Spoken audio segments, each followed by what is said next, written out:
சுப்பிரமணி, இனிமேதான் நிறைய விஷயங்கள் காத்திருக்கா மோடி அவர்கள் எதிர்கொள்ள? நினைச்ச அளவுக்கு ரொம்ப சுமூகமாலாம் இருக்காது அப்படிங்கிற குரல் வருது. எப்படி இருக்கும்?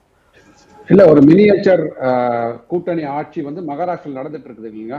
இதே இப்ப யாரெல்லாம் வந்து எதிர்குரல் எழுப்பியிருக்காங்களோ, ஷிண்டே அவர்களும் அஜித் பவார் அவர்களும் பிஜேபி அவர்களும் சேர்ந்தாலும் மகாராஷ்டிரால கூட்டணி அரசாங்கம் நடந்து கொண்டிருக்கிறது இல்லையா. அங்க ஏதாவது பிரச்சனை வந்திருக்குதா? பிரச்சனை இருக்கும். அதாவது ஒவ்வொரு வீட்டிலையும் பிரச்சனை இருக்கும். அதை அவர் சரி செய்து கொள்வார்கள். எப்படி மகாராஷ்டிரால கூட்டணி ஆட்சி வந்து அழகா போயிட்டு இருக்கோ, 2024 அக்டோபர் 2024 தான் தேர்தல் வரப்போகிறது. ஓகே, அது வரைக்கும் ஓட்டிட்டாங்க இல்லையா. அத மாதிரி கண்டிப்பாக கிவ் அண்ட் டேக் கண்டிப்பாக இருக்கும். சிலருக்கு எதிர்பார்ப்புகள் இருக்கும். அந்த எதிர்பார்ப்புகளை வந்து பூர்த்தி செய்வார்கள். நேரம் வரும்போது பூர்த்தி செய்வார்கள். என்ன சொல்லியிருக்காங்கன்னா, இன்னொரு 3 ராஜ்யசபா எம்பி வந்து சீட்ஸ் வந்து ஃபில்அப் பண்ண வேண்டியது மகாராஷ்டிரால. சோ அது வரும்போது அவர்களோட பலம், அஜித் பவார் கட்சியோட பலம் மேல போகும்போது ப்ராப்பர் ப்ரொபோஷனல் ரெப்ரசன்டேஷன் கொடுப்பாங்க. ஒவ்வொரு கட்சிகளுக்கும் அவர்கள் வாங்கிய தொகுதிகள் எவ்வளவோ அதுக்குண்டான எல்லாரும் இப்போ 16 தொகுதி வாங்கினவங்களுக்கும் 12 தொகுதிகள் சீட்ஸ் வாங்கினவங்களுக்கும் கரெக்டான ப்ரொபோஷனல் ரெப்ரசன்ட் கொடுத்திருக்க போது நிதிஷ்குமார் அவர்களும் கொடுத்திருக்காங்க. தெலுங்கு தேசம் என்ன ப்ரீ போல் அலையன்ஸ் வச்சிருக்காங்களோ அதை வந்து போஸ்ட் போல்ல வந்து உங்களுக்கு வந்து இம்ப்ளிமெண்ட் பண்ணிருக்காங்க. அதுல வந்து சில பேருக்கு வந்து கண்டிப்பாக அதிருப்திகள் இருக்கும். ஆனா அந்த அந்த தொகுதிகள்ல அந்த ஸ்டேட்ல என்ன பர்ஃபார்மன்ஸ் இருக்குதோ அதுபடி கொடுத்திருக்காங்க. அதற்கப்புறம் வரப்போகின்ற ஒரு 6 மாதங்களிலோ 8 மாதங்களிலோ எப்படி வந்து இந்த ராஜ்யசபா எம்பிக்களோட கான்ஸ்டிடியூஷன் மாறும்போது கண்டிப்பாக அதோட ப்ரொபோஷனல் ரெப்ரசன்ட் போகும். அதற்கு முன்னாடியே நம்ம வந்து இது வந்து கண்டிப்பாக வந்து இந்த ஆட்சி வந்து கலைஞ்சிரும், இல்ல இவங்க வந்து வெளியில போயிடுவாங்க, இவங்க கவுத்துருவாங்க, நம்ம ஜோசியை பார்க்க வேண்டாம்.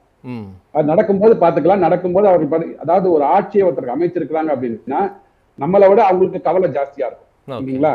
அந்த கவலையை வந்து எப்படி போக்கிக் கொள்வது என்பது கண்டிப்பாக ஒரு 40-50 வருடங்களாக அரசியல் எதிர்கட்சியாக இருந்திருக்கிறாங்க, ஆளுங்கட்சியா ஒரு 10 வருஷம் இருந்திருக்காங்க டைரக்டா. இப்போ அடுத்த 3வது முறையாக வந்திருக்கிறாங்க. அவர்களுக்கு கொஞ்சம் அனுபவம் இருக்குன்ற நம்ம நம்பலாம். ஏன்னா நம்ம வந்து இங்க பாத்தீங்கன்னா எதிர்கட்சிகள்னாலே இங்க தமிழகத்துல பாத்தீங்கன்னா எதிர்கட்சியில ஏதாவது குரல் கொடுக்குறாங்களா ஆளுங்கட்சிக்கு எதிராக? இவங்க வந்து ஆளுங்கட்சி சிங்கிள் லார்ஜஸ்ட் மெஜாரிட்டி இருந்தாலும் இவர்கள் செய்கின்ற அதாவது தவறுகளாக இருக்கலாம், இல்ல இன்னும் இம்ப்ரூவைஸ்ட் ஒரு நல்லது பண்ணணும் அப்படின்றதுக்கு வந்து எதிர்கட்சிகள் அது எந்த கட்சியானா இருக்கட்டும் ஏதாவது ஒரு எதிர்த்து குரல் கொடுக்குறாங்களா? அதுதான் அப்ப நம்ம இங்க ஜனநாயகத்தை பத்தி பேசுறோம். அங்க வந்து அவர்களோட பாஜகவை சேர்த்து சொல்றீங்களா? பாஜக ஆட்சியில இல்லீங்களே. இல்ல எதிர்கட்சின்னு சொன்னதுனால தமிழ்நாட்டுல யாருங்க இருக்கிறாங்க? இந்திய கூட்டணி ஆட்சியில இருக்குது. ஐஎன்டிஏ கூட்டணி தானங்க ஆட்சியில இருக்குது. திமுக தலைவர் அவர் லீட் பண்ணிட்டு இருக்காரு. பாஜக கேட்கலாம். ஆனா பாஜக தான் குரல் கொடுத்து கொண்டிருக்கிறது இல்லீங்களா. கடந்த ஒரு 2 வருஷமா பாத்தீங்கன்னா 2.5 வருஷமா பாத்தீங்கன்னா அண்ணாமலை அவர்கள் கொடுத்த குரலுக்காக தானே பாத்தீங்கன்னா உங்களுக்கு ஆட்சியில இருந்து ஒருத்தர் வந்து டிபார்ட்மெண்டே மாறி போனாரு.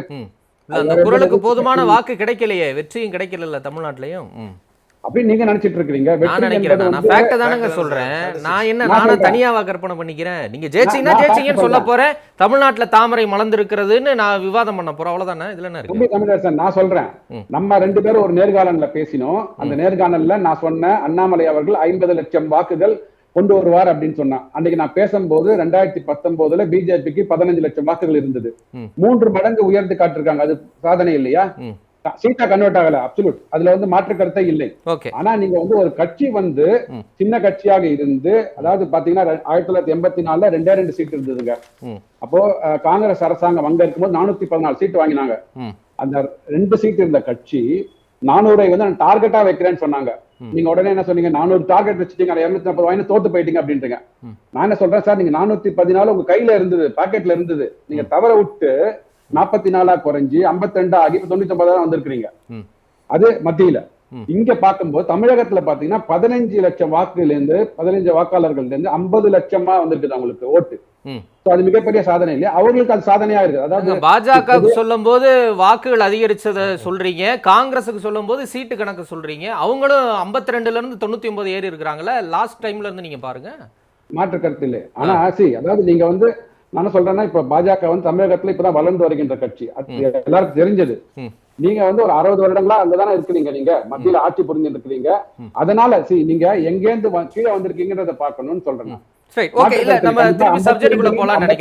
நீங்க சொன்ன மாதிரி கூட்டணி கட்சிகள் இப்படிதான் செய்வாங்கங்கிற ஒரு கணிப்புக்குள்ள கூட நம்ம போவேணாம். ஆனா எதிரணி இன்னைக்கு கொஞ்சம் ஸ்ட்ராங்கா இருக்குல்ல. இப்போ ஜேபிசி அமைக்கணும்னு சொல்லி ராகுல் காந்தி சொல்றாரு. நீட்டு விஷயத்துல நான் சும்மா விட மாட்டேன் அப்படிங்கிறாரு. இன்னைக்கு கனிமொழியும் பேசியிருக்கிறாங்க, நீட் விஷயத்துல நாடாளுமன்றத்துல குரல் கொடுப்போம்னு. அப்ப இன்னும் நாடாளுமன்றத்துல பதவியே ஏற்கல. அப்ப எல்லாருமே ஒரு திட்டத்தோட ஒரு அழுத்தம் கொடுக்க தயாராயிட்டாங்க. ஏறக்குறைய 232ங்கிறது வந்து ஒரு பெரிய நம்பர்ல. அந்த நம்பரை எப்படி சமாளிக்க போறார் மோடி? கண்டிப்பா அதுல மாற்று கருத்தல். இது வந்து எதிர்பார்த்த ஒன்று. இது இன்னைக்கு நீட் வரலன்னா கூட வேற ஏதாவது ஒரு காரணங்கள் வரும். எஸ்பெஷலி இந்த பங்கு சந்தையில பாத்தீங்கன்னா, ஆக்சுவலா வந்து பங்கு சந்தை எல்லாரும் நினைச்சுன்னா T20 மேட்ச் மாதிரி நினைச்சிட்டு இருக்காங்க. இன்னைக்கு காலையில பணம் போட்டா சாயங்காலம் பணம் எடுத்துன்ற மாதிரி. அப்படி கிடையாது. நீங்க வந்து அந்த பங்கு சந்தை சரிந்தது பாத்தீங்களா, 4000 பாயிண்ட் 5000 பாயிண்ட் சரிந்தது பாத்தீங்களா, அதற்கப்புறம் திருப்பி 76,000 வந்திருக்கு. நீங்க என்ன சொல்லணும்னா, மக்களுக்கு என்ன அறிவுரை சொல்லணும்னா, கண்டிப்பாக பதற்றம் அடையாதீர்கள், கண்டிப்பாக திருப்பி அது வந்து மேல வரும்.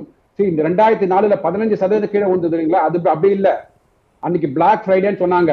இல்ல, குற்றச்சாட்டு அந்த இடத்துல வரல திரு சுப்பிரமணியம். அவர் என்ன சொல்றாரு, தேர்தல் பிரச்சாரத்துல நீங்க முதலீடு செய்யுங்கன்னு சொல்லி ஒரு உள்துறை அமைச்சரோ ஒரு பிரதமரோ நிதியமைச்சரோ எப்படி சொல்ல முடியும்? இவங்க 3 பேரும் தான் காரணம். அவங்க சொல்லாம இருந்திருந்தா இந்த குற்றச்சாட்டு வந்திருக்காது.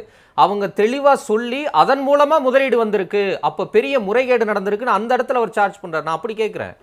இல்ல அதாவது அவங்க என்ன சொல்றாங்கன்னா, ஒரு ஸ்திரமான அரசு இருக்கும் போது வெளிநாட்டிலிருந்து உள்நாட்டிற்கு முதலீடுகள் வருவதோ இல்ல உள்நாட்டில் உள்ள மக்கள் முதலீடு பண்ணுவதற்கு வந்து அவங்களுக்கு நம்பிக்கை பிறக்கும். நம்பிக்கை பிறக்கும் போது மார்க்கெட் வந்து 75,000 மேல போகும் அப்படின்னாங்க. அன்னைக்கு குறைஞ்சது. ஆனா அதுக்கப்புறம் 75,000 மேல போச்சு இல்லையா? நீங்க அவர்கள் வார்த்தையை நம்பி ஒரே நாட்டுல பணம் பண்ணணும், இந்த குதிரை ரேஸ்ல பணம் கட்டுற மாதிரி கிடையாது இந்த ஷேர் மார்க்கெட். மக்கள் புரிந்து கொண்டார்கள். இதுல புரியாம இருக்கிறவங்க என்ன பண்ணாங்கன்னா, இதுல கீழே வச்சு அரசியல் பண்றதுக்காக அவர் என்ன சொல்றாருன்னா, உடனே நான் ஸ்கேம் பண்றேன். ஸ்கேம் கொண்டு வரலாம், தவறே இல்லை. ஜேபிசி அமைக்கலாம், ஜேபிசி அமைக்கட்டும். அதுல என்ன நடந்ததுன்னு மக்களுக்கு தெரிய வரட்டும். என்ன பொறுத்த வரைக்கும் மக்களுக்கு எதிர்கட்சி நீங்க வந்து மக்களுக்கு நீங்க புரிதலை கொண்டு வாங்க. கண்டிப்பாக ஸ்திரத்தன்மை இல்லை அப்படின்ற போது மார்க்கெட் கீழே வரும்போது ஷேரை விற்காதீங்க. ஒரு 5 நாட்கள் 10 நாட்கள் பொறுத்திருந்தா மேல போகும்போது ஃபண்டமெண்டல்ஸை பார்த்து இன்வெஸ்ட் பண்ணுங்க. பொருளாதாரம் என்பது அரசியலை சார்ந்தது அல்ல. பொருளாதாரம் என்பது அடிப்படையான பிசினஸ் எப்படி நடக்குது அதை வச்சுதான் பார்க்கணும் சொல்லணும் மக்களுக்கு. நீங்க எதிர்கட்சிகள் அரசியல் பண்றதுக்காக ஷேர் மார்க்கெட்லயே உள்ள வந்துட்டாங்க இப்போ. இல்ல அந்த அரசியலை சமாளிச்சிருவாரா மோடிங்கிறதா நான் கேட்ட கேள்வி. கண்டிப்பா சமாளிச்சிரு. Right, okay. திரு சுப்பிரமணி, நிறைவு கருத்து. அதாவது இப்போ அனைத்து எதிர்கட்சிகளும் INDA கூட்டணிகளுக்கு வந்து அவங்களுக்கு வயிற்றுல பத்தி தான் எரியும். ஏன்னா அந்த கன்வீன் பண்ணவரே நிதிஷ்குமார். இப்ப அவரால் தான் இந்த NDA கூட்டணி வந்து அமைஞ்சிருக்குதுன்னு பாக்குறோம் எல்லாரும். அவரும் தெலுங்கு தேசம் உள்ள சந்திரபாபு நாயுடு. அந்த ஆப்பர்ச்சுனிட்டியை வந்து மிஸ் பண்ணிட்டோமே நம்ம. உங்களுக்கு தெரியும் இந்த ரிசல்ட் வர அப்பயே பாத்தீங்கன்னா ஒரு சார்ட்டர்ட் ஃபிளைட்லாம் எடுத்துன்னு போயிட்டு அவங்கள்ட்ட 2 பேர்ட்டையும் பேசினாங்க. அது பேச்சுவார்த்தையில எல்லாம் ஒண்ணும் வரல. Because they are very strong. என்ன நம்ம கமிட் பண்ணோமோ அந்த கமிட்மெண்ட்ல அவங்க வந்து உறுதியா இருந்துட்டாங்க. இல்ல எப்ப போய் அந்த ஃளைட்ல பேசுனாங்க புதுசா சொல்றீங்க? என்னது நீங்க பாக்கலீங்களா? அப்போ எவ்வளவு வலைதளங்கள்ல வந்தது. நம்ம ஆன்லைன்ல எலெக்ஷன் ரிசல்ட் வரும்போது அவங்களோட பேச்சுவார்த்தை போச்சு, அது மறுத்தாங்க. தெலுங்கு தேசம் சந்திரபாபு நாயுடு ஐயாவே மறுத்தாரு. அவரு கண்டிப்பா சரத்பவார் தொலைபேசியில பேசினாருன்னு தகவல் வந்தது. அதை சரத்பவாரே அன்னைக்கு இரவு மறுத்துட்டாரு. சந்திரபாபு நாயுடுவும் ஸ்டாலின் அவர்களும் ஏர்போர்ட்ல பார்த்து பேசினாங்க. அந்த போட்டோ வந்தது, அவ்வளவுதான். நீங்க சொன்ன மாதிரி பிளைட் எடுத்து போய் கூட்டணி பேச்சு நடத்துனாங்கிறது புது தகவலா இருக்கு. ஒரு தனிநபர் போய் பேசியிருக்கிறாருங்க, நான் பார்த்து உங்களுக்கு சொல்றேன். அந்த மாதிரி பாத்தீங்கன்னா இப்ப வாய்ப்பை தவறு விட்டு விட்டார்கள் அப்படின்னு அவங்க உணர்றாங்க. அதனால பாத்தீங்கன்னா இன்னும் எதிர்கட்சிகளோட இது வந்து கோஷம் வந்து ஜாஸ்தி தான் ஆகும். இன்னொன்னு பத்திரப்பதிவை பத்தி ஊழல் பத்தி சொன்னாங்க. சுப்ரீம் கோர்ட் என்ன சொன்னாங்க அப்படின்னா, அதுல டிரான்ஸ்பரன்சியை கொண்டு வாங்க. அந்த சட்டத்தை அவர்கள் வந்து அதனாலதான் நிர்மலா சீதாராமன் அந்த சரத்தை உள்ள கொண்டு வந்துட்டு திருப்பி அமலுக்கு வரும்னு சொன்னாங்க. அவர்கள் கொண்டு வந்ததுல வந்து டிரான்ஸ்பரன்சியை மட்டும் கொண்டு வாங்க. அனைத்து கட்சிகளும் பணம் வாங்கியிருக்காங்க. யார்கிட்ட வாங்கியிருக்காங்கன்றதை கொண்டு வந்துட்டாங்கன்னா சட்டம் வந்து முழுமை அடையும். இது வந்து இல்லீகலான சட்டம் இல்ல. பாராளுமன்றத்துல பாஸ் பண்ண சட்டம். அதுல வந்து ஒரு அடிஷனல் மாத்தி சொல்றீங்க. சரி, இது நீங்க அமெண்ட் பண்ணி மாத்தி கொண்டு வாங்கன்னு சொல்லிருக்குதா? எங்க காட்டுங்க. இல்ல திரு சுப்ரமணியம், இல்ல அன்கான்ஸ்டிடியூஷனல்ன்ற வார்த்தையை பயன்படுத்தினாங்க சொன்னாங்க. அப்படி இல்லங்க. அன்கான்ஸ்டிடியூஷன் ஏன் சொல்றாங்கன்னா டிரான்ஸ்பரன்சி இல்ல, அதனால அன்கான்ஸ்டிடியூஷன். ஆனா ஊழல்னு சொல்ல. அது ஊழல்ங்கறதால தான் சார் அன்கான்ஸ்டிடியூஷன். ஊழல் இல்லங்க. அது நீங்க திமுக வாங்குனது ஊழல். அப்ப 650 கோடி திமுக வாங்குனது ஊழல். சொல்லுங்க சார், சொல்லுங்க சார். வந்தவங்க யாரு? அதான் பேச்சு. அப்ப நான் கொண்டு வந்த ஊழல் வாங்கிடுவீங்க. கண்டிப்பா நான் கொண்டு வந்த ஊழல் எடுத்துவீங்க. அப்படி இல்ல சார், நீங்க வடிவத்தில் கிடையாது. சரி, ஓகே சுப்ரமணியம், சட்டத்திற்கு புறமான சட்டம் கிடையாது. அது அந்த டிரான்ஸ்பரன்சி மட்டும் கொண்டு வாங்க. அவர் பேசுபடி ஆகும். அதான் சொல்லியிருக்காங்க. சரி, ஓகே. அப்ப எந்த சிக்கலும் வராதுங்கிற உங்க நிறைய கருத்தை நான் எடுத்துக்கிறேன்.